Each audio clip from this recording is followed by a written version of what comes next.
He had an affair with a woman. She got pregnant. Her father was a minister.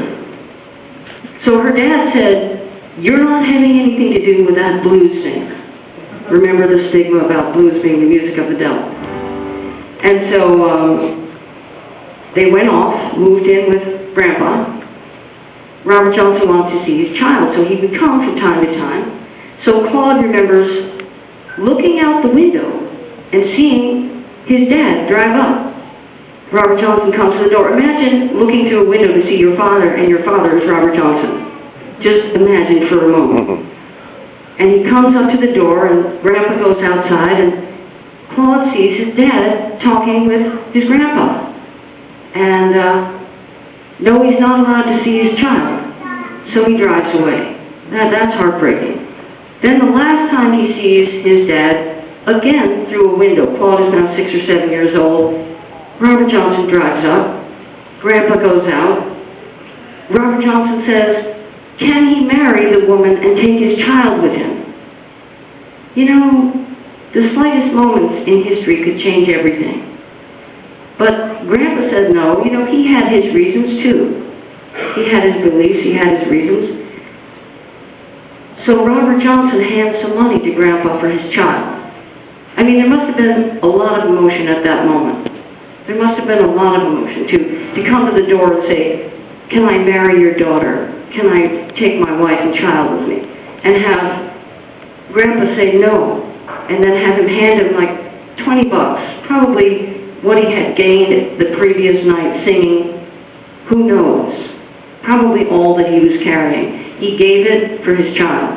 Grandpa took the money, they shook hands, Robert Johnson drove away, died right, you know, that was the last time Paul saw his father. You know, in 2006, Robert Johnson won a Grammy, and his son Claude was there to accept his father's Grammy. So, you know, in a weird way, that's a kind of a nice resolution there. It's not as good as if his dad had lived, but it's something good that happened. That was a blessing. I'd like to do a song for you now that I wrote.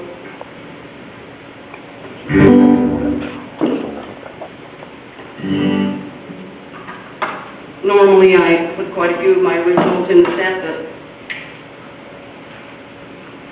tonight I wanted to think a lot about and focus on blues. Remember I said that people used to ask me, like, why was I singing blues, as if there was some reason why I should not be interested in the world's most beautiful music. And I ended up just being mystified by this repeated question. Really, it was really writers that asked me more than it was blues fans or other blues musicians never asked that question. Only, you know, writers with their intellectual curiosity saying, why this, why that?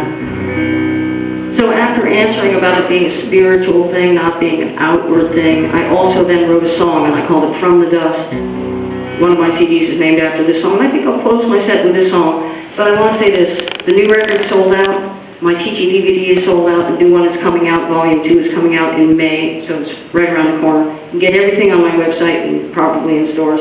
My live DVD concert is also sold out tonight, but we have a lot of other records. We just don't have those 3 pieces that I wish we had here tonight. I call the song From the Dust.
on the wall of the valley.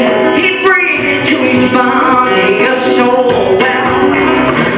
Ain't just a feeling when your baby said goodbye. The blues ain't no outward thing. Not your age, it's not your size, not the color of your eyes, not your shoes, your friends, or your car. Not your skin, it's not your hair, and neath the dress up to there. No, the blues ain't the hat that you wear. It's the heart that it gave us, and the legs that it formed for walking on that long and dusty road. Come on, children, but it's that you don't. The dust doesn't hurt. Get it off the drop bones from the wall of the valley. He breathed into his body a soul round.